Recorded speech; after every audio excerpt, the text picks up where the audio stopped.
যেখানে 1.5 কিলো ওজন, 1 kilo 1.5 kilo 1.5 kilo ওজনের মাছের কাটা হয়। তো ওই তোমাকে কেটে দেবে? হ্যাঁ,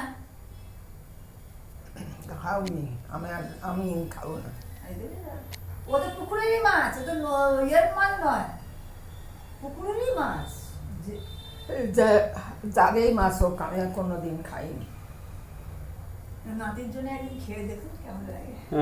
আচ্ছা, এখন আজকাল একদম দেখি না, কি নাম বলে, এই যে এখন ঝুলন চলছে, কোনো জায়গায় দেখলাম না যে ঝুলন হচ্ছে বা কিছু সাজিয়েছে। আমাদের এখানে হয় না, আমাদের ওখানে হয়। আমাদের ওখানে একটা জায়গা আছে খ্রিস্টানদের মতন ওখানে ঝুলন পূর্ণিমাতে মেলা হবে, সব সাজাবে, কত সুন্দর পাহাড়ের চূড়ার মতো করে সাজায়, এ করে কত সুন্দর করে সাজায়। আগে তো এই বাচ্চারা সাজাতো। হ্যাঁ, আগে তো বাড়িতে বাড়িতে সবাই করতো। মাটি চুর করে আর কত সুন্দর করে সাজাতো। হ্যাঁ,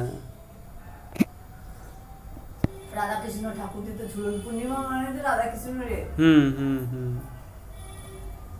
দেরি আছে এক সপ্তাহ। শুরু হয়ে যায়নি? 7 দিন ধরে হয়তো, 8 দিন ধরে। কি করে শুরু হবে?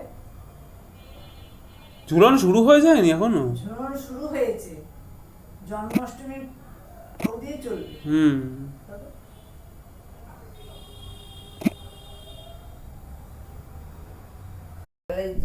হলেই তবে কি হয় ভগবান জানে। দেখে শনিবার করেছে, মাছ মাংস তো খাওয়া যাবে। আপদ দেশে তা কি খাবে নিয়ে এসো।